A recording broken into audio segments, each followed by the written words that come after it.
Bem-vinda, irmã, bem-vindo, irmão, a mais um estudo, uma lição deste nosso Direto na Palavra, em que nós estamos estudando já em 25 lições. Pensei que a gente poderia acabar esse estudo por agora, mas eu acho que ainda vamos mais algumas lições, dado ao interesse de pessoas que têm comentado, que têm falado a respeito, que querem conhecer mais sobre a igreja. Então, a gente deve estender um pouquinho, não muito mais. E depois desse estudo, o meu plano é começar a estudar o plano da salvação. E neste estudo do plano da salvação, nós vamos entrar na questão delicada de sinergismo versus monergismo, né? Que vai entrar nas questões do arminianismo e calvinismo e coisas assim. Mas não somente isso. Outros temas dentro do plano da salvação também. Como, por exemplo, a doutrina bíblica dos galardões, como é isso? Como que a gente articula galardões, que é algo que depende do que a gente faz, com a justificação, que depende só da fé e não das obras. Como as coisas se articulam dentro do plano da salvação. Será um estudo muito interessante. Hoje nós vamos estudar sobre disciplina na igreja. Por que que ele vem na sequência aí da unidade do amor? Quando nós nas duas lições anteriores, estudamos sobre o mundo piorar e a igreja melhorar, e nas anteriores mais ainda falamos de unidade e amor, nós necessariamente vamos ter que falar de disciplina na igreja. E vou dizer já de início que, quando a gente fala de unidade e amor, unidade na igreja, amor na igreja, nós temos que falar de disciplina na igreja. Parece que eu estou misturando água com óleo, né? Não se misturam, né? Parece que disciplina não mistura com amor, né? Parece só. Eu estou falando quase que como um louco, né? Porque muita gente vai falar assim, não, disciplina e amor tem tudo a ver uma coisa com a outra, principalmente quem é pai e mãe.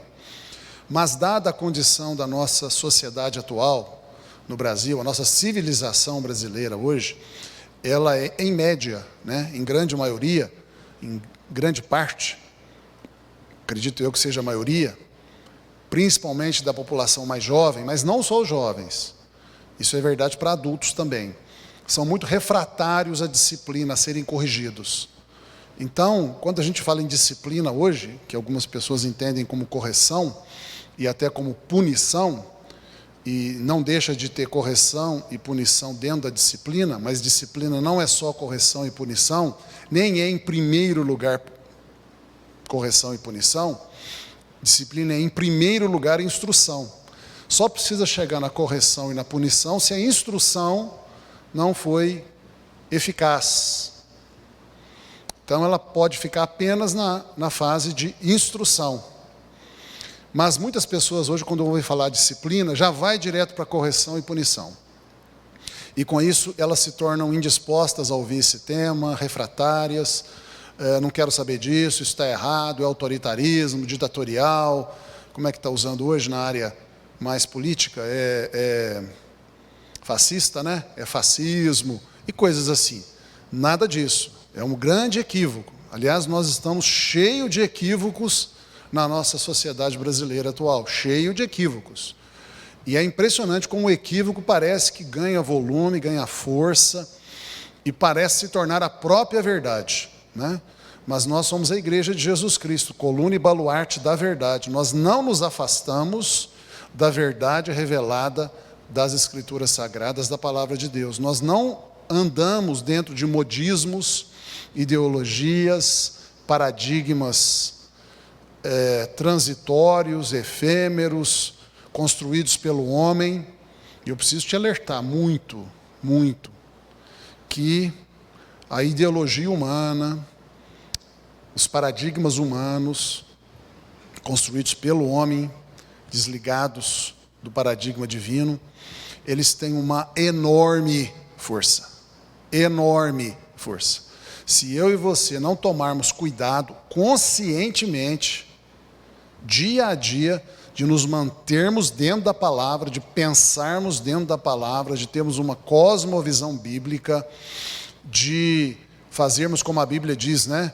Meditarmos na palavra dia e noite, de nós renovarmos o nosso entendimento dentro da Bíblia. Se nós não fizermos isso, nós vamos ser vítimas da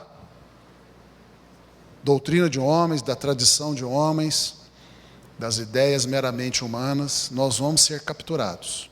Porque o homem, ele tem uma habilidade absurda de enganar. Antes de entrar até no tema especificamente, eu vou ir com você para Efésios. E lá em Efésios, nós vamos ler ali o apóstolo Paulo falando no capítulo 4 a respeito dos ministérios da igreja, né? Os 5 ministérios: apóstolo, profeta, evangelista, pastor e mestre. E aí ele termina, né, o seu ensino ali no capítulo 4, a partir do verso 7, a respeito dos ministérios da igreja. Ele termina dizendo assim no verso 15: mas seguindo, antes de chegar nisso, verso 13, desculpe, ele fala que os ministérios existem. Eu vou ler desde o 11, porque a gente fica totalmente dentro do texto. E ele mesmo, Cristo, concedeu pessoas para apóstolos, outros para profetas, outros para evangelistas e outros para pastores e mestres, com vistas ao aperfeiçoamento dos santos, nosso aperfeiçoamento, meu e seu, nosso, para o desempenho do seu serviço, para a edificação do corpo de Cristo, para a edificação da igreja, até que todos cheguemos à unidade da fé e do pleno conhecimento do Filho de Deus, a perfeita varonilidade, a condição de ser humano perfeito, à medida da estatura da plenitude de Cristo, para sermos conformes à imagem de Jesus, Filho de Deus, para que ele seja o primogênito entre muitos irmãos. Versículo 14: para que não mais sejamos como meninos, agitados de um lado para outro e levados ao redor por todo vento de doutrina, pela artimanha dos homens, pela astúcia com que induzem ao erro. Perceba toda a força da palavra de Deus, maravilhosa, esclarecedora. A verdade liberta, né? Nos instrui. Que coisa boa a gente aprender, né, com Deus. Aqui a Bíblia está dizendo, o Espírito Santo está falando, os homens são extremamente astutos. Eles têm artimanhas que nos induzem ao erro. E nós estamos vendo isso toda hora, toda hora. Se eu e você não estivermos assistidos pelo Espírito Santo, que nos conduz a toda a verdade, e empenhados de coração, amando a verdade sobre todas as coisas, nós vamos ser enganados. Uma das razões pelas quais direto na palavra, né, nesses estudos bíblicos que a gente faz aqui, do nosso ministério aqui de ensino da IBCL, do jeito que eu faço, né, é porque eu quero estar junto com vocês que querem estar totalmente lúcidos na verdade da palavra. Então, como eu já disse, eu estou evitando ser superficial, fazer uma teologia aqui cheia de termos técnicos, ficar ali na aridez de um currículo padrão, porque isso já existe na internet, já existe em livros e pronto. Eu não quero fazer mais do mesmo, eu quero fazer algo diferente que ajude. É falar o português mais claro, é rasgar mais o verbo, é falar coisas mais atuais e até correndo o risco de ser incompreendido. Mas eu, como disse, digo outra vez, não me julgue precipitadamente, não julgue ninguém precipitadamente. É juízo temerário, é pecado, proibido pela lei, pela palavra de Deus, proibido. Jesus proibiu fazer o juízo temerário, proibiu. Não é uma sugestão, nem um conselho, é um mandamento, não julgue temerariamente. Então, devemos julgar pela reta justiça. E a reta justiça faz com que a gente, para julgar alguém, tenha que conhecê-la muito. Então, quando eu falar alguma coisa que parece errado, pesquise. Ouça outros vídeos meus, para ver como eu penso completamente sobre aquilo, porque eu vou analisando de vários ângulos. E por isso, faça desse modo. Então, esse é o objetivo desses estudos aqui, uma condição de equipamentação nossa, de equipagem nossa, com o conhecimento profundo da Bíblia, lúcido, para que a gente não seja enganado por ventos de doutrina e pela artimanha dos homens, pela astúcia com que induzem ao erro. E hoje nós temos indução ao erro aos montes. Qual o problema de ser induzido ao erro? Porque se você é induzido ao erro, você vai errar. E se você errar, você vai ter prejuízo. Você e sua família, você e as pessoas próximas de você, você e quem você influencia, vão ter prejuízo. Não tem jeito de errar e não acontecer nada. Ficar tudo bem, não tem jeito. Pelo próprio conceito de erro. O erro gera perdas. E muitas vezes perdas irreparáveis. Pode-se perder uma vida por causa de um erro. Portanto, como disse Jesus, errais porque não conheceis as Escrituras, nem o poder de Deus. Então, a primeira parte nós estamos evitando. Nós não vamos errar porque a gente não conhece as Escrituras.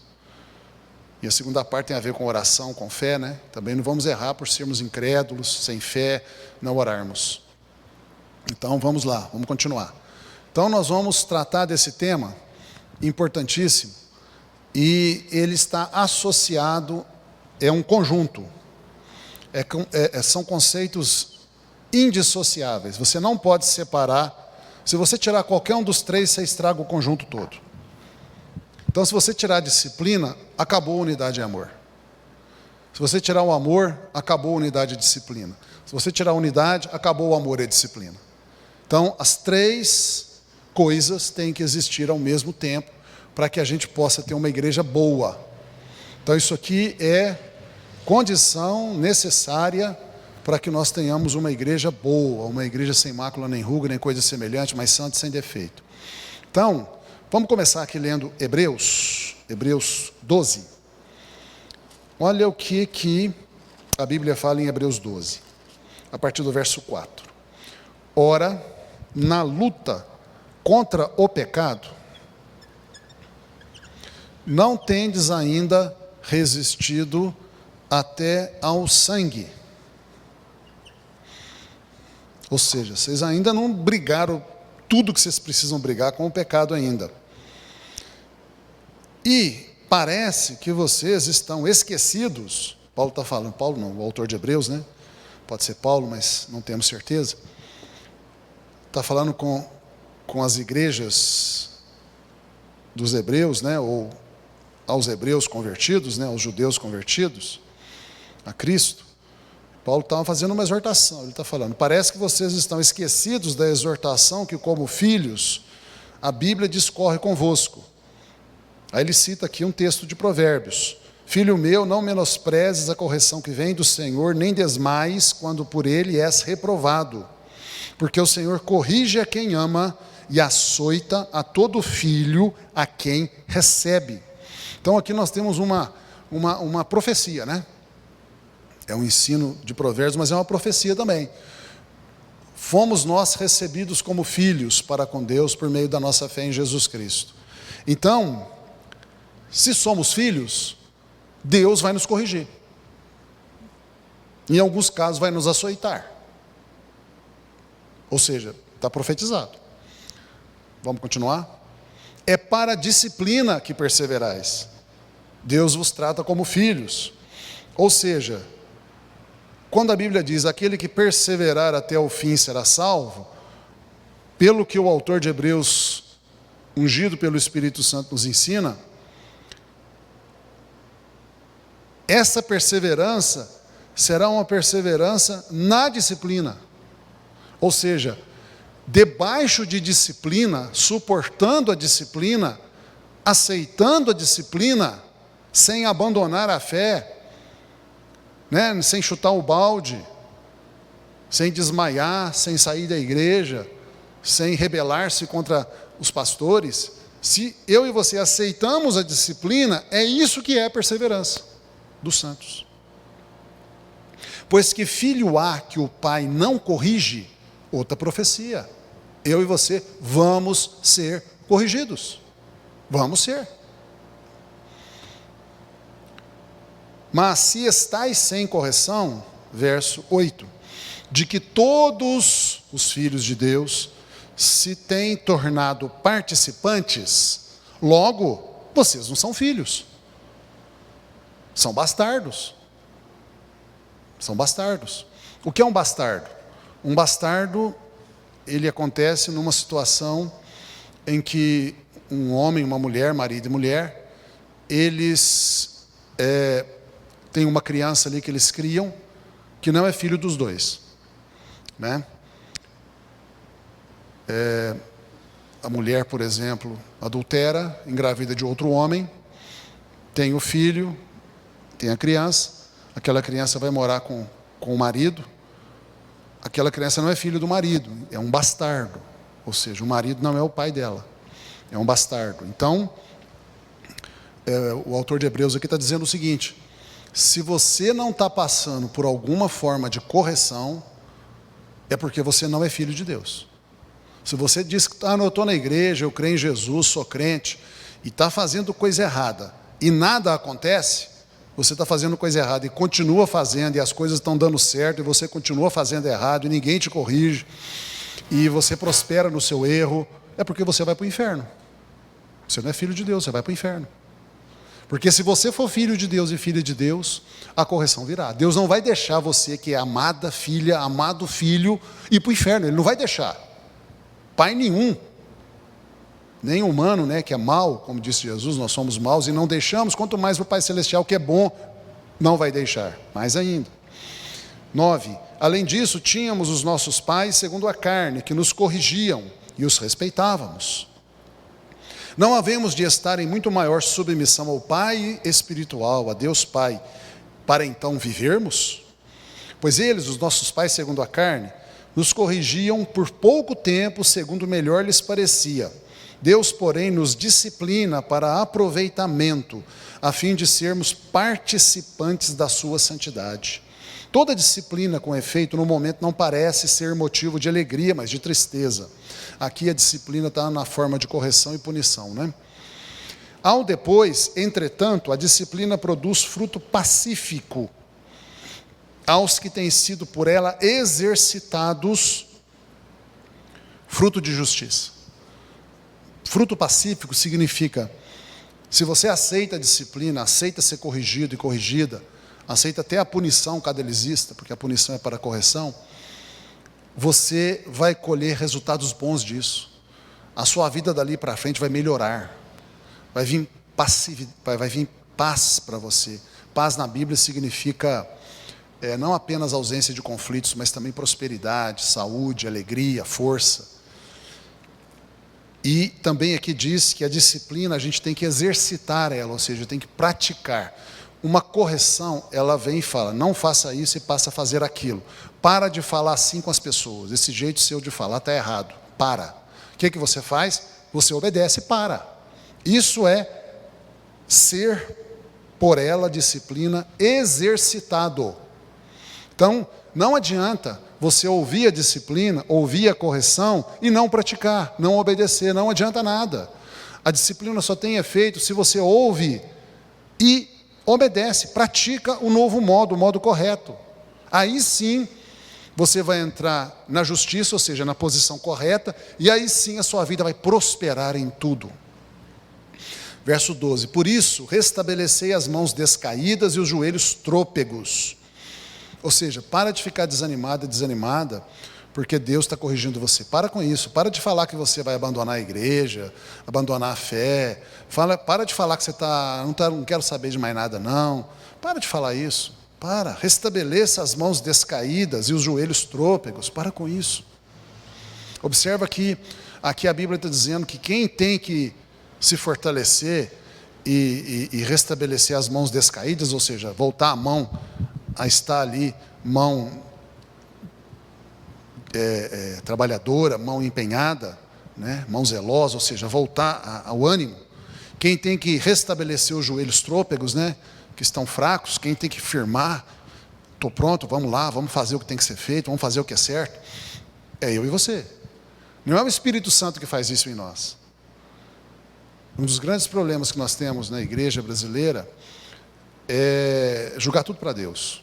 Em alguns casos, tudo para o diabo também. Então, dá uma coisa errada na minha vida, a culpa é do diabo. Mas peraí, mas foi eu que fiz errado, eu pequei, o salário do pecado é a morte. O pecado, ele traz sequelas. Não vou pôr culpa no diabo. Quem pecou foi eu. O diabo pode até ter tentado, mas a decisão para pecar foi minha, não foi do diabo. Não é o diabo que entrou em mim e me forçou a pecar. Não é isso. Eu peco porque eu quero pecar. Como diz Tiago, a cobiça que está em mim que me faz pecar, né? Mesmo que o diabo dê uma força, mas a decisão e a vontade de pecar é minha, não é do diabo. Também, eu não devo julgar para Deus a minha parte. Por exemplo, não é o Espírito Santo que nos fortalece. Então eu não posso dizer assim, não, eu estou desanimado com a igreja, com a fé cristã, porque o Espírito Santo não me anima. Não, que teologia mais burra é essa, mais antibíblica? Onde na Bíblia diz que o Espírito Santo é que é responsável por fazer a gente ficar animado na igreja? Onde está isso na Bíblia? Não existe isso na Bíblia. Todo o tempo a Bíblia diz que o ânimo é uma decisão nossa, é uma ação nossa, é responsabilidade nossa, não é de Deus. Por isso aqui, mais uma vez, consistentemente, a Bíblia diz, restabelecei as mãos descaidas dos joelhos trôpegos. Versículo 13, e fazei caminhos retos para os seus pés, para que não se extravie o que é manco, antes seja curado. Texto muito claro, né? Até uma certa dureza, né? Deixa eu falar com você, pessoas que leem muito a Bíblia, mergulham na Bíblia e fazem da Bíblia a sua regra e princípio de fé e prática, eles começam a falar igual a Bíblia, e às vezes fala duro, mas você tem que ouvir, tem que ser suportável, porque a palavra dura, ela é igual ao mertiolate, né? Arde mais cura, né? O mertiolate não arde mais, né? Quando eu era criança ardia, o mertiolate, quando eu era criança, ardia, mas curava, não deixava dar infecção, ardia, mas curava. Então, a disciplina de correção e punição da Bíblia, como a própria Bíblia diz, a palavra de Deus, ela é igual ao mertiolate antigo. Arde, mas cura. Impede a gangrena, a infecção, a morte. Não é mesmo? Muito bem, então nós temos esse texto aí. E também, eu poderia ir com você no livro de Provérbios. O livro de Provérbios tem 31 capítulos. E o livro de Provérbios é uma ode, né? É uma poesia, né? Um poema a disciplina, a sabedoria. A sabedoria vem pela disciplina. Então nós vamos escrever aqui que disciplina, ela pode existir em 3 níveis. Então a disciplina pode ser a instrução, pode ser a correção e pode ser a punição. Alguns chamam de castigo, né? O ideal seria que ela ficasse só aqui. Mas, por causa do pecado, como a própria Bíblia diz, o pecado que entrou na humanidade torna inevitável que pelo menos essas 2 etapas vão acontecer com todos nós, inclusive nós pastores, inclusive pastores de muitos anos de ministério, inclusive bispos, apóstolos e evangelistas e mestres e profetas e diáconos e presbíteros e qualquer pessoa de proeminência na igreja, qualquer um. Todos nós vamos sempre estarmos passando por essas 2 etapas, pelo menos. Aqui não precisa necessariamente, mas às vezes tem que chegar até aqui. E muitos de nós vamos passar por isso e por isso. Quando o autor de Hebreus fala que toda disciplina no momento não parece motivo de alegria, mas sim de tristeza, é porque ela está gravitando entre essas duas aqui, ó. Muitas vezes aqui. E principalmente quando chega aqui, a gente não gosta. Claro que não gosta. Alguma restrição foi feita. Talvez até alguma perda. Então a gente não gosta. Mas o que a Bíblia diz? Aceite. Se precisou chegar até aqui, aceite. Aceite. É bom para você, você vai ficar bem, você vai melhorar. Se você não aceitar, acabou. Você tá fora. Ou vai perder galardão no céu, ou vai perder posição na terra, e pode até perder a salvação. Eu sei que algumas pessoas vão ficar questionando se a salvação pode ser perdida ou não. Por enquanto eu vou dizer que espere até as lições que nós vamos estudar sobre o plano da salvação, e lá nós vamos conversar sobre perda da salvação, né? Eu posso dizer para você, adiantando um pouco, que se alguém perguntar, a salvação pode ser perdida? A resposta é sim e não.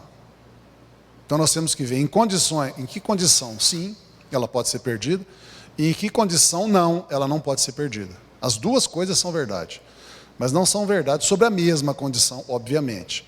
Então o sim está numa condição e o não está em outra condição. Então nós temos que separar as condições para entender por que a salvação ela pode ser perdida sim, e por que a salvação não pode ser perdida não. Então até lá vamos ficar com essa situação aí, que na circunstância que fala que a salvação pode ser perdida, se a pessoa não passar por isso aqui, ela pode perder a salvação, né? Por exemplo, lá em Hebreus 6, mostra essa condição, uma das maneiras de ver essa condição e que pode se perder a salvação, é Hebreus capítulo 6. Mas ela também não pode ser perdida se você ver em outra condição. Então espera até lá para você não me julgar temerariamente aí. Não faça isso. É insensatez. Calma. Segura a onda aí do juízo temerário. Toda pessoa que quer crescer em sabedoria, em conhecimento, em lucidez, sensatez, bom senso, tem que segurar o julgômetro. O julgômetro, né? O julgar rápido, precipitadamente, temerariamente. Tem que segurar. Senão, não cresce em conhecimento, sabedoria, em sensatez e bom senso. Não cresce. Ponto. Vamos em frente. O livro de Provérbios todo fala disso. Fala muito daqui e fala muito daqui, né? Também vai tocar nisso aqui, mas o livro de Provérbios, prioritariamente, trabalha aqui. Então, o livro de Provérbios na Bíblia, que eu recomendo você ler e estudar, porque ele é importantíssimo.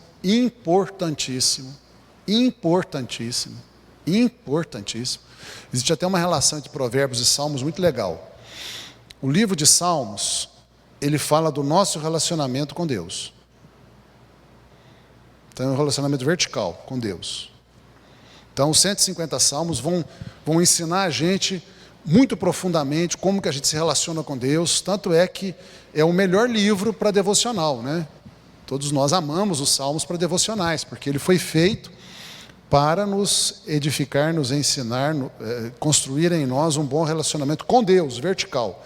E o livro de Provérbios, ele foi escrito para nos ensinar nos relacionamentos horizontais, que é o relacionamento de ser humano com ser humano. Então, nós temos aqui em Salmos e Provérbios, né, um cruzamento maravilhoso, né, de certa forma, mostra, né, a essência do Evangelho, que é a cruz, né? Então, leia também Provérbios, os 31 capítulos, muitíssimo importante. Provérbios tem uma característica boa que você pode ler em um mês, né, um capítulo por dia. Então, você começa, por exemplo, a ver aqui em Provérbios, capítulo 12, verso 1 de Provérbios. Quem ama a disciplina, ama o conhecimento. Mas o que aborrece a repreensão é estúpido. Não sou eu que estou falando, não, é a Bíblia. Se você quiser brigar, briga com a Bíblia aqui. Quem ama a disciplina, ama o conhecimento. Mas o que aborrece a repreensão, então já está aqui, ó. é estúpido. Graças a Deus não foi eu que falei, foi a Bíblia, foi a própria Bíblia que falou. É estupidez não aceitar, não amar a disciplina corretiva, a repreensão. Olha para você ver um pouco mais aqui na Bíblia. Vamos achar aqui o texto que diz que o sábio, né? O sábio ama ser corrigido. Deixa eu ver se eu acho aqui.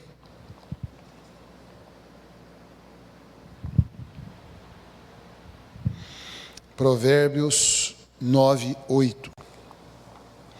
Provérbios 9:8. Então nós lemos aqui Provérbios 12:1. Provérbios 12:1.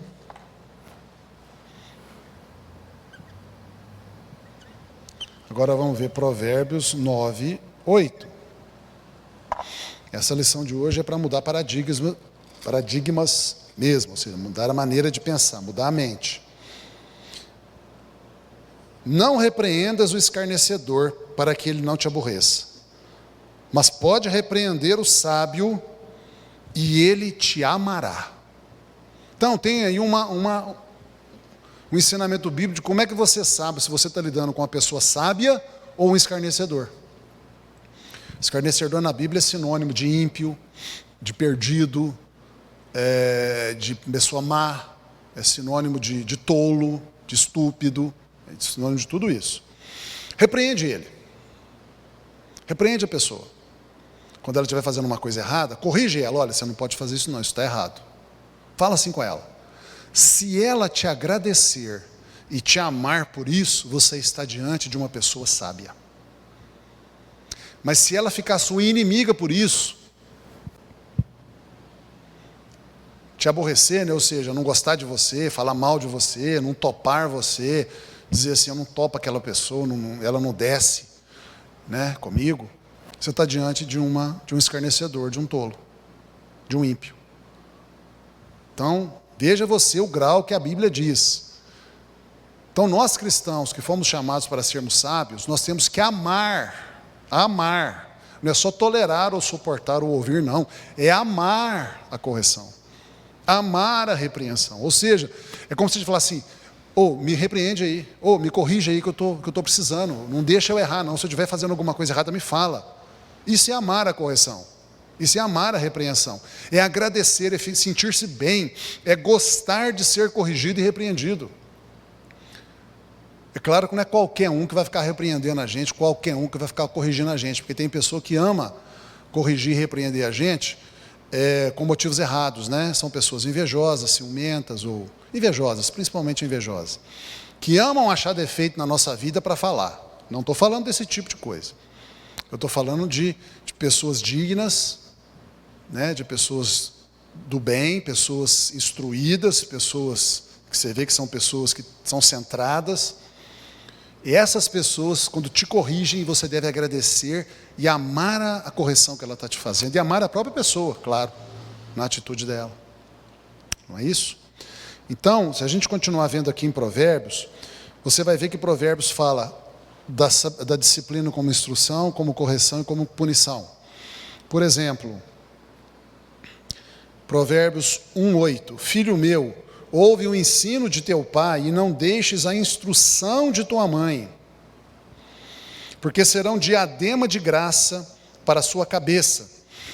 Diadema é uma coroa, né? Porque o ensino do seu pai, a instrução da sua mãe, que quase sempre são para o bem, para o seu sucesso, para o seu bem-estar, para a sua felicidade, se você ouve, e ouvir é que significa obedece, pratica, essa instrução e ensino serão uma coroa de graça para a sua cabeça e colares para o teu pescoço, ou seja, honra para você. Vamos continuar mais. Capítulo 2, verso 1. Filho meu, se aceitares as minhas palavras, as palavras da sabedoria, e esconderes contigo os meus mandamentos, os mandamentos da sabedoria, para fazeres atento à sabedoria o teu ouvido, e para inclinares o teu coração ao entendimento, e se clamares, se pedires por inteligência, a Deus, e por entendimento alçares a tua voz em oração, pedindo a Deus que te dê entendimento, e buscares a sabedoria como a prata, e como a tesouros escondidos a procurares, então entenderás o temor do Senhor, e acharás o conhecimento de Deus. Porque o Senhor dá a sabedoria, e da sua boca vem a inteligência e o entendimento. Ele reserva a verdadeira sabedoria para os retos, é escudo para os que caminham na sinceridade. E se você continuar lendo, versículo 10, porquanto a sabedoria entrará no teu coração, e o conhecimento será agradável à tua alma. Está falando da instrução, tudo isso é instrução. O bom siso te guardará, te protegerá, e a inteligência te conservará, para te livrar do caminho do mal e do homem que diz coisas perversas.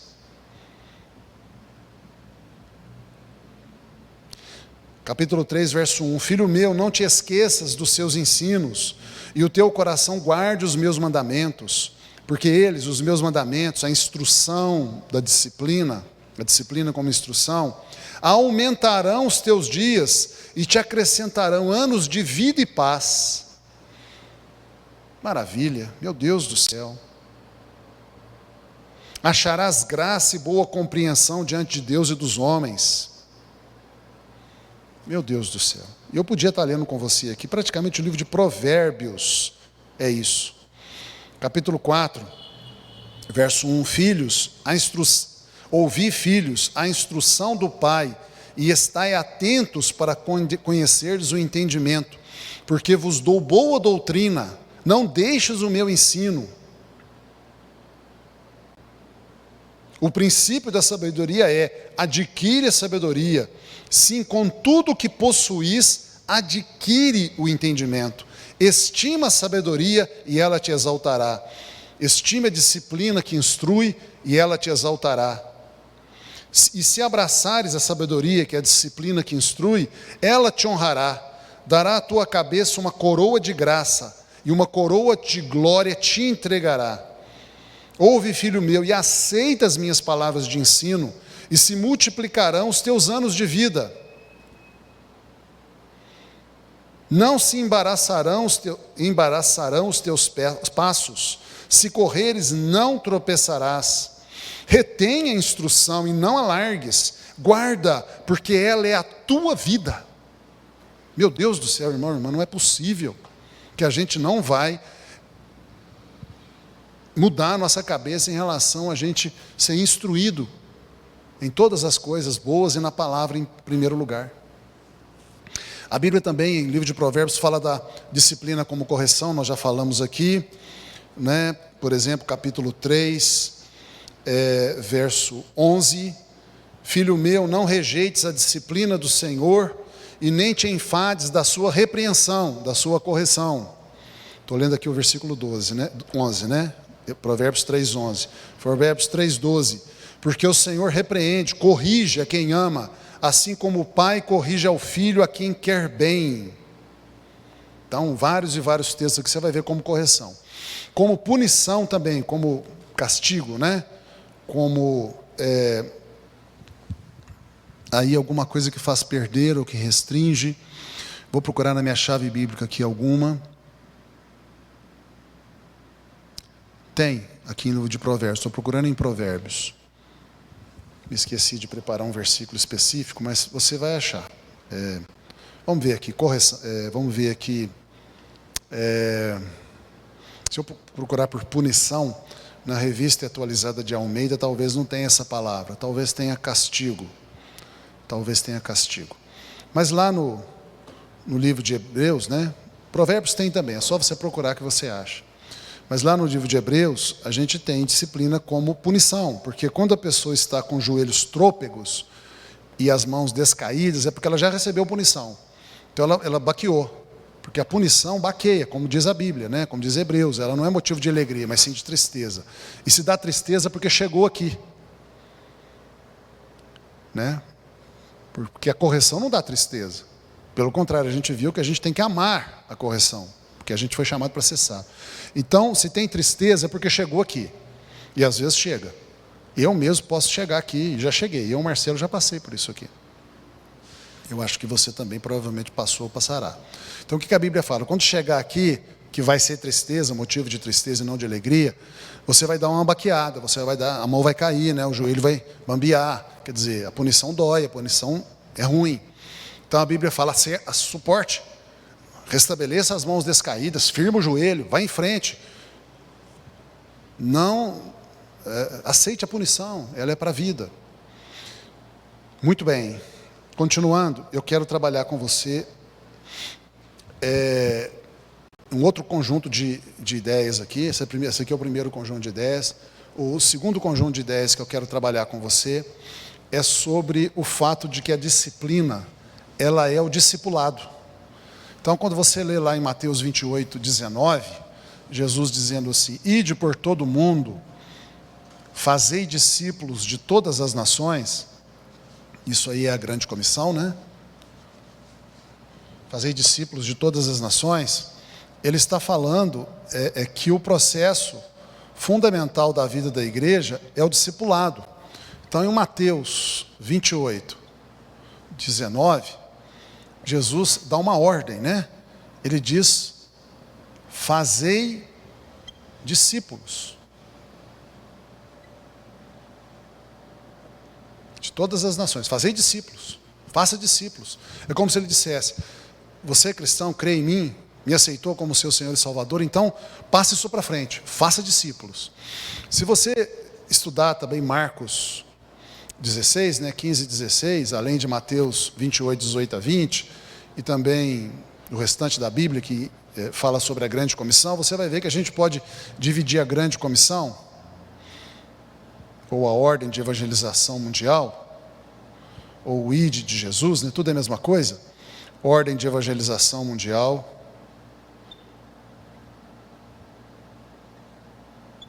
porque é para o mundo inteiro, o ID de Jesus, que não é só para missionária, é para todos nós. Você vai ver que ela é igual a ganhar pessoas para Jesus, ou seja, evangelizar mesmo, falar de Jesus para as pessoas, consolidar as pessoas na fé, ou seja, aqueles que aceitam Jesus, você tem que ajudá-los a consolidar-se na fé. Isso aqui significa batismo, né? Então é evangelismo, batismo, discipular, ou seja, ensinar para as pessoas tudo que Jesus ordenou e deixar essas pessoas maduras, né, como um legado, legar essas pessoas ao mundo e à igreja, porque já estão maduras. Então, evangelismo, batismo, processo de discipulado e a maturidade cristã, isso é a grande comissão, que todos nós estamos ordenados a fazer. Não é só pastores, não é só evangelistas, não é só pessoas que têm tempo integral no ministério, não é só missionários que estão lá fora ou vivendo o tempo todo em missões, mas sim o tempo todo a gente tem que estar, todo cristão tem que estar fazendo isso aqui. E você vê aqui que Jesus, ele começa aqui em Mateus 28, falando que a grande comissão é, em primeiro lugar, ou melhor dizendo, ele fala em primeiro lugar, ele cita em primeiro lugar o discipulado. Ele fala, fazei discípulos. Ele não fala em Mateus 28, olha, preguem o evangelho, e depois as pessoas que me aceitarem como Senhor, ajude-as a ir para o batismo, a fortalecerem-se na fé, depois discipula para que elas fiquem maduras. Ele não fala isso, ele vai direto no coração da grande comissão, que é o discipulado, né? Fazei discípulos, né? Aí depois ele detalha o processo de fazer discípulos. O que mostra isso para nós? Que estar sob disciplina é a essência da grande comissão, tanto recebendo como dando, recebendo disciplina como dando disciplina. E isso é muito importante. A própria palavra discipulado, ela na verdade é uma alteração da palavra disciplinado. Então, o discípulo é um disciplinado, uma pessoa que está sob disciplina. E é assim que você vê, por exemplo, toda a formação profissional. Todas as pessoas que fazem uma formação profissional, seja em nível técnico ou seja em nível superior, eles fazem disciplinas Até o nome já fala, né? Disciplinas. Né? No curso superior, por exemplo, um curso superior de 4 a 5 anos, ele vai ter aí em média de 50 a 60 disciplinas. Se a pessoa não passar por essas disciplinas, ele não se tornará um profissional competente, maduro, capaz de abençoar as pessoas, ajudar as pessoas, fazer as pessoas felizes.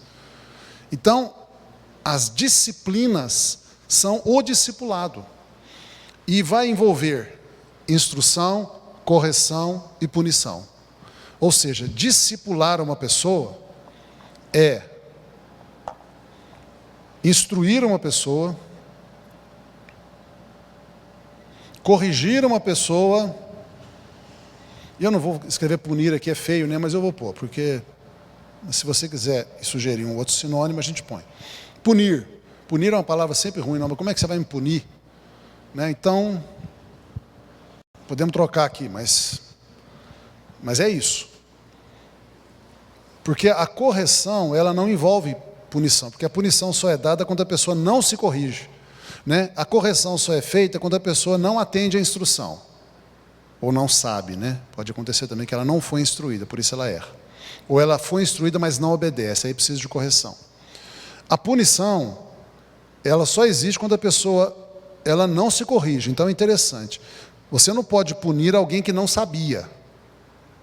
Então, a punição, ela exige que a pessoa foi instruída, não obedeceu, não atendeu a correção, aí precisa da punição. Então tem 2 etapas, né? 2 etapas. E pode ser necessário. Por exemplo, se a pessoa está no ministério pastoral.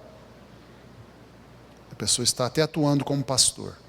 Aí ele erra, não, é instruído a corrigir, não se corrige, aí tem que ter uma punição. Por exemplo, o afastamento do ministério pastoral.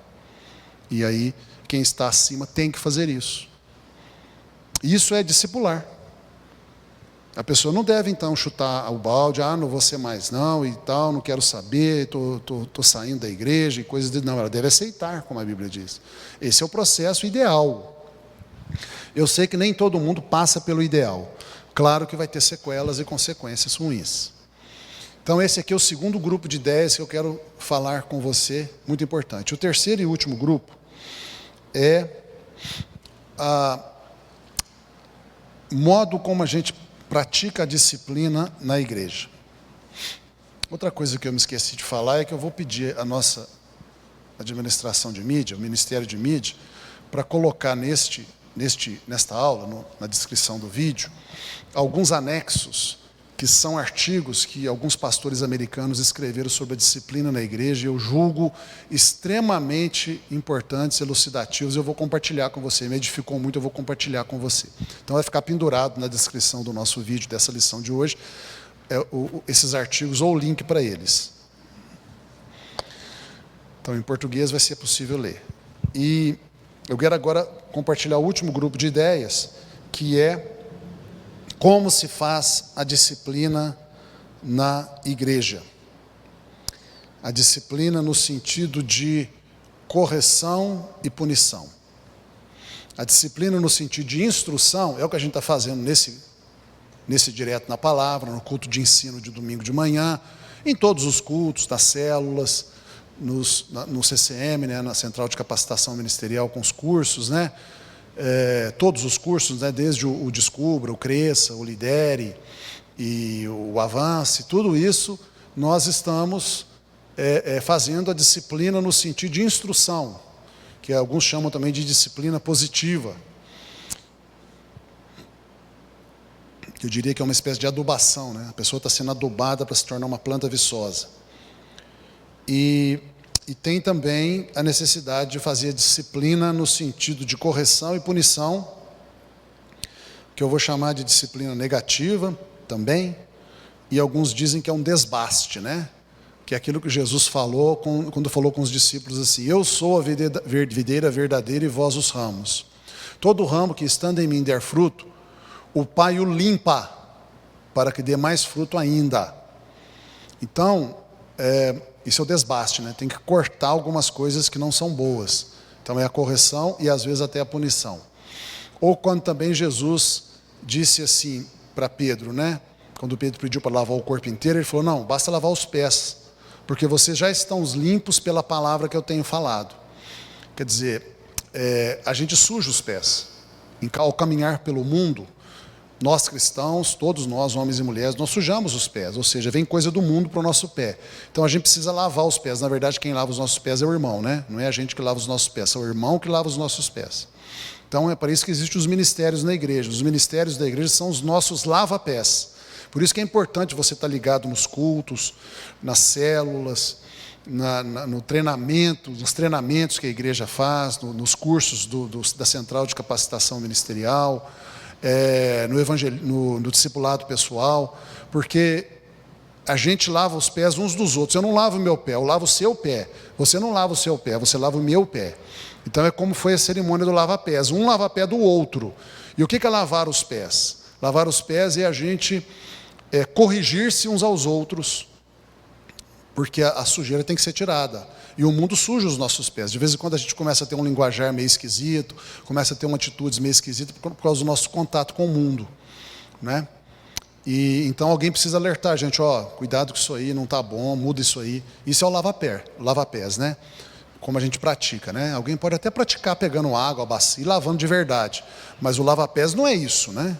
A essência do lava-pés não é pegar uma bacia de água física e lavar o pé fisicamente. Pode até fazer, não está errado, não tem pecado nenhum, mas a gente tem que fazer isso entendendo o que de fato significa o lava-pés. O lava-pés, de fato, não é lavar os pés físicos, mas sim o processo mútuo de correção e de disciplina corretiva que a gente faz uns com os outros. Então eu quero enfatizar agora mais a questão de como a disciplina corretiva e punitiva, mas principalmente a corretiva, deve ser feita. Então, qual é o método ou processo? Põe em azul aqui. Qual é o processo pelo qual, na igreja, a Bíblia ensina que a gente pratica a disciplina? Eu estou me referindo à disciplina corretiva ou punitiva. Então, é o processo, ou método bíblico de disciplina corretiva ou punitiva na igreja, ensinado pela Bíblia. Primeiro passo, primeira coisa que deveria acontecer: a autodisciplina, a autocorreção, né? A autocorreção, ou seja, a gente mesmo se corrige. Aquele que é corrigido por si mesmo não precisa ser corrigido por mais ninguém. Então você encontra isso, por exemplo, em 1 Coríntios 11. 1 Coríntios 11. A Bíblia fala isso várias vezes, eu vou citar apenas um versículo. 28. Então aqui você tem 1 Coríntios 11, 28. Examine-se, pois, o homem a si mesmo, e assim como do pão e beba do cálice. Versículo 31. Porque se nos julgássemos a nós mesmos, ou seja, se nos examinássemos a nós mesmos, ou seja, se nos corrigíssemos a nós mesmos, não seríamos julgados, não precisaríamos ser corrigidos pelos outros. Segundo passo, a correção direta de Deus, né, pelo próprio Deus. Então, não é o ser humano que aplica, o próprio Deus aplica.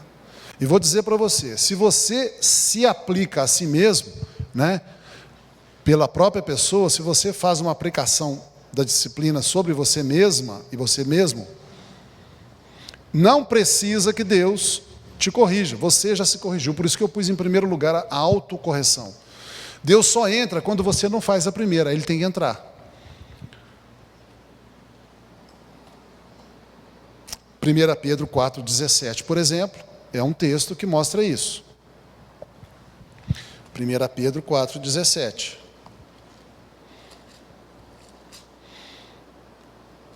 Porque a ocasião de começar o juízo pela casa de Deus é chegada. Ora, se primeiro o juiz, a correção, e até a punição vem por meio de vós, por meio de nós, a igreja, qual será o fim daqueles que não obedecem ao evangelho de Deus? Né? Mas tem mais textos. Hebreus 12, 6 e 7.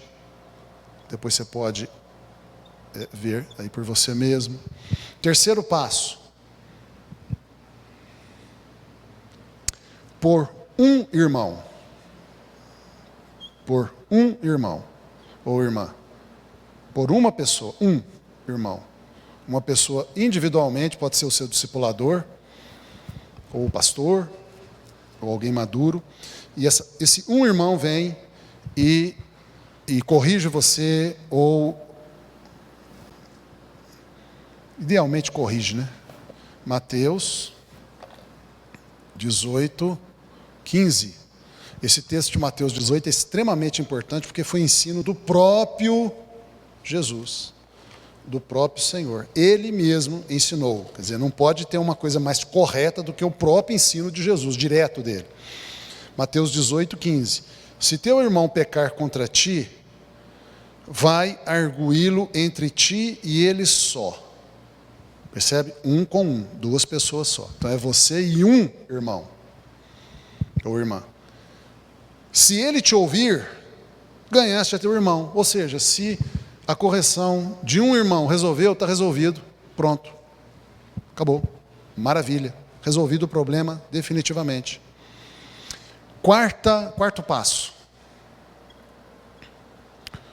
Por um grupo de irmãos. Se você perceber, é uma sequência, né? Resolveu aqui, está resolvido. Não resolveu aqui, entra aqui. Não resolveu aqui, porque a pessoa não ouve Deus, tem que vir por aqui. Resolveu aqui, está resolvido. Não resolveu aqui, tem que vir para cá. Por um grupo de irmãos. Ou seja, 2 ou 3 pessoas, ou mais um pouco, se for o caso. Mateus 18, 16. Se, porém, o irmão não te ouvir, corrigindo ele, toma ainda contigo 1 ou 2 pessoas, para que pelo depoimento de 2 ou 3 testemunhas, toda palavra se estabeleça. Ou seja, para que essa pessoa faltosa, que está errando, possa ver que com 2 ou 3 pessoas concordando, né, ele possa cair em si e perceber que precisa mudar. Se resolver aqui, está resolvido. É claro que não é qualquer grupo de pessoas, não é qualquer 1 ou 2 pessoas a mais que você toma, né? Então, como é que está aqui? Está aqui você, vou pôr em azul aqui o irmão faltoso, o irmão que está errando. Esse aqui é o irmão que está errando, ou a irmã que está errando, o azulzinho. Não resolveu no passo 3, vocês dois, chama mais 1 ou 2 testemunhas. E aí, se você chamou 1, são 2 testemunhas, você e 1 que você achou. Se você chamou 2, são 3 testemunhas, você e as 2 que você chamou, para tentar convencer essa pessoa que ela precisa corrigir, se mudar. Resolveu, está resolvido. Claro que tem que ser um grupo de pessoas maduras. Normalmente vai ter aqui, se não for você mesmo, vai ser alguém, um pastor, por exemplo, ou um líder de célula, ou um supervisor de célula, ou um líder de ministério, ou um diácono, né? Ou alguém que o pastor aprova, que os pastores aprovam. Não pode ser qualquer grupo, não. Não resolveu?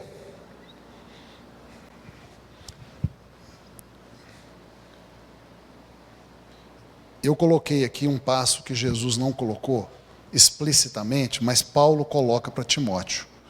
Por pastores. Aqui já pode estar pastores, então o 4 e o 5 são iguais.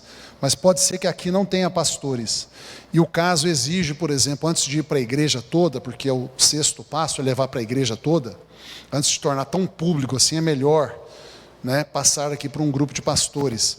E você vê isso em 2 Timóteo 4, de 1 a 2. 2 Timóteo 4, de 1 a 2. Então, esse passo aqui é um passo de prudência, né, para evitar que a pessoa seja exposta diretamente à igreja todo o seu pecado, o seu erro. Então, a gente tem uma misericórdia, uma prudência, e passa antes por um conselho de pastores ali.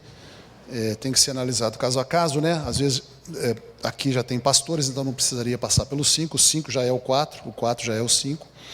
Então, 2 Timóteo 4, de 1 a 2, Paulo diz assim: conjuro-te perante Deus e Cristo Jesus, que há de julgar vivos e mortos pela sua manifestação e pelo seu reino, prega a palavra, insta, quer seja oportuno, quer não, corrige, repreende, exorta com toda longanimidade e doutrina.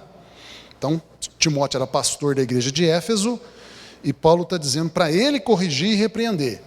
Então, está aqui dito, obviamente, que é parte do ministério pastoral tratar a disciplina da igreja também.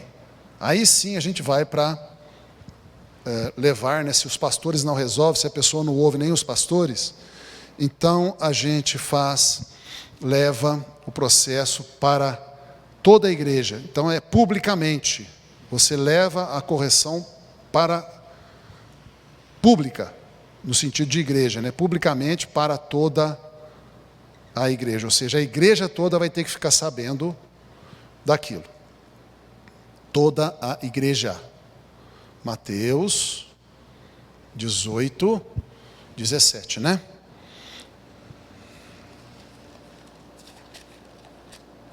Você vai falar, mas é muito duro.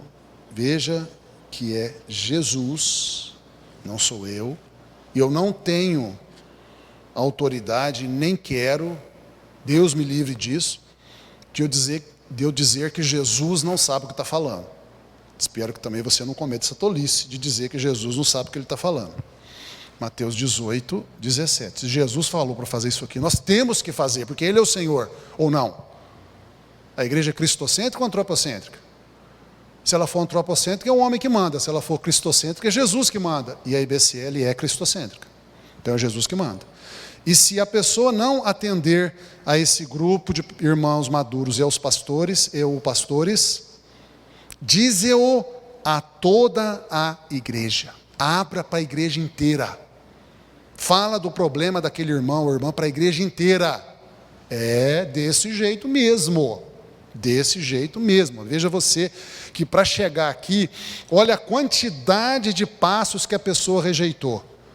Olha a quantidade de passos que ela foi rejeitando. Foi dado para ela 5 chances. Olha o trabalhão que ela deu. Olha o cuidado que a gente teve, a prudência, o amor que a gente teve com ela, a paciência. Nós caminhamos, não foi 2 milhas não, foi 5 milhas. E ela foi dura de coração, soberba, vaidosa, ímpia. A igreja tem que saber, porque senão ele vai começar a enganar as pessoas da igreja, vai começar a lesar todo mundo. Muito bem. E se recusar também ouvir a igreja, considera-o gentio e publicano. É o 7º passo. Nós podíamos dizer que aqui é o 18, 17a, né? Parte A do versículo. É a punição. É a exclusão do rol de membros. Não faz parte da igreja mais. Exclusão do rol de membros. É punição aqui. Até aqui a gente pode dizer que é correção, né? Correção, correção, correção, correção, correção, correção. Não aceitou? Da igreja? Bom, agora é punição. Punição. Mateus 18, 17b. E se recusar a ouvir também a igreja, pronto, considera-o como gentio e publicano. Em verdade vos digo que tudo que ligardes na terra terá sido ligado nos céus, e tudo que desligardes na terra terá sido desligado nos céus. Ou seja, quando você tira o nome da pessoa do rol de membros, aquela pessoa foi desligada nos céus, não é só na terra não. Ela foi desligada nos céus como parte da igreja vencedora. Não vale mais sobre ela aquela palavra que o Senhor Jesus fala: e as portas do inferno não prevalecerão contra ela. Não vale mais. Nem vou entrar aqui se ele já perdeu a salvação ou não. Nem vou entrar nisso. Não é hora. Mas, com certeza, o desligamento da igreja, do rol de membros da igreja física na terra, é isso que a Bíblia está dizendo. Se você está achando ruim, briga com a Bíblia, não comigo. provoca também o desligamento da pessoa da promessa da vitória diante das portas do inferno. E mais, o lado positivo agora, quando uma pessoa entra para a igreja, se converte, é batizado ou é transferido e faz parte do rol de membros de uma igreja de Jesus, ele ao mesmo tempo tem um nome ligado nos céus de que faz parte da igreja vencedora. Olha que bênção fazer parte da igreja. Por isso, desigrejado, procura uma igreja boa e se filia a ela logo. Não, já te falei, não fica falando, eu sou membro do corpo de Cristo, místico. Para com isso, para com isso. Você quer ficar se enganando? Hebreus 10, 25. Não deixemos de congregar numa igreja local, como é costume de alguns. Se você quiser desobedecer, desobedeça, mas você vai ter consequência. Em verdade também vos digo que se 2 dentre vós sobre a terra concordarem a respeito de qualquer coisa que porventura pedirem, ser-lhes-á concedida por meu Pai que está nos céus, porque onde estiverem 2 ou 3 reunidos em meu nome, é a igreja, não é qualquer 2 ou 3 cristãos, obviamente, ali estou no meio deles, porque Jesus só passeia no meio das igrejas. Você vê que em Apocalipse 2 e 3, que Jesus só está no meio das igrejas,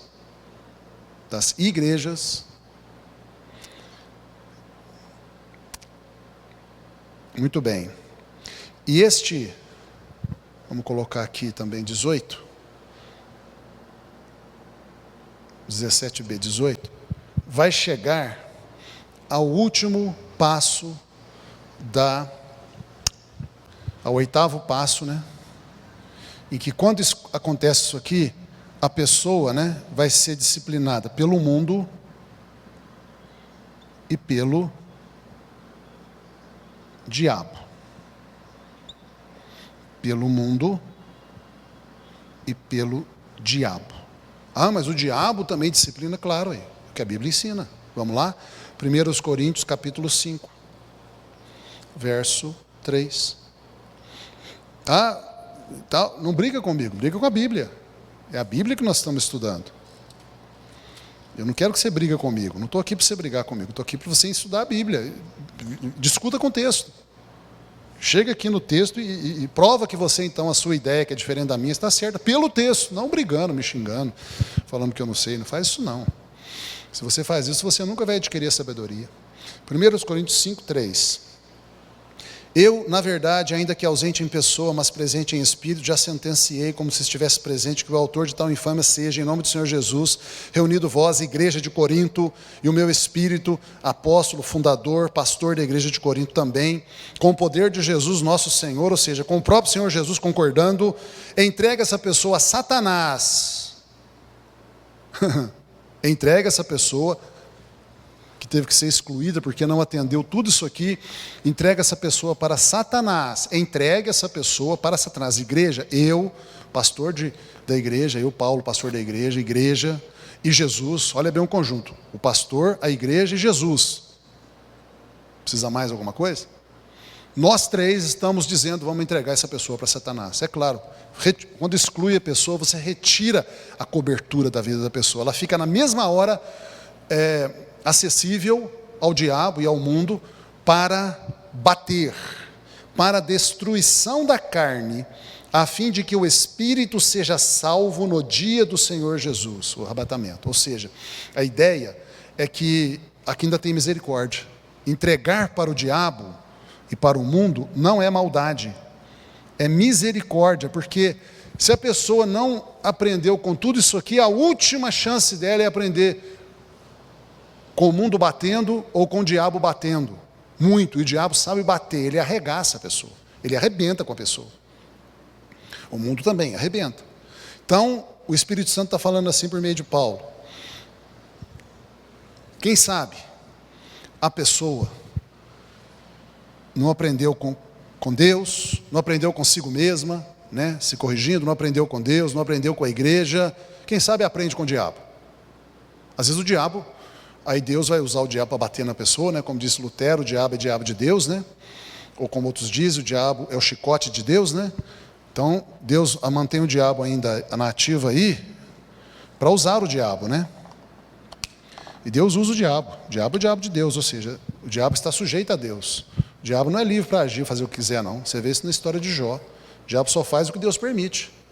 E Deus ordena para o diabo as coisas. O diabo tem que obedecer, porque Deus é Deus. Ele vai desobedecer a Deus? Ele não é louco varrido, não. Ele pode ser mau, mas burrão de tudo ele não é, não. Ele vai obedecer, porque ele sabe que se não obedecer, o chicote vai comer nas costas dele. Então ele obedece. Então Deus fala, pode pegar aquele lá e pode falar como falou com Jó, né? Não tirar a vida, ou então pode tirar a vida, né? Porque é para destruição da carne, né? Pode chegar até a morte, mas não tira, não infunde nele mágoa ou rejeição da salvação. Aí o Espírito Santo pode trabalhar junto, né? Enquanto o diabo bate, depois que o diabo sai, o Espírito Santo vem, se arrepende, pede perdão. E a gente ouve falar de casos assim, né? De pessoas que sofreram muito no mundo depois que saíram da igreja, aí no pó, no sofrimento, arrepende, pede perdão, e às vezes até morre mesmo, porque o diabo bateu tanto que destruiu a carne, a pessoa ficou com uma doença terrível, foi arrebentada, ela vai morrer, mas morreu salva, para a salvação do Espírito no dia de Cristo Jesus, como diz Paulo. Muito bem, com isso nós terminamos a nossa lição. Que Deus te abençoe, vamos orar. Pai Santo, Pai Nosso, nós pedimos que o Espírito Santo nos aplique todo esse entendimento para que a gente seja sábio nas coisas de Deus, e nós mesmos sejamos pessoas, ó Deus, que estamos fazendo esse estudo, que a gente fique no nível 1, abrimos também o nosso coração para o nível 2, porque a gente não é perfeito em tudo, e também, se for necessário, Senhor, a gente passar pelo nível 3, 4 e 5, que a gente não passe, Senhor, do nível 5. Nós não queremos entrar no nível 6 em diante. Nos livra disso. Se tem alguém que tem que chegar no nível 6 e aí por diante, que sejam outros e não nós. Oramos assim com fé. Ajuda-nos, Senhor, na nossa fraqueza de fé. Ajuda-nos porque nós amamos o Senhor. Nós oramos em nome de Jesus. Amém.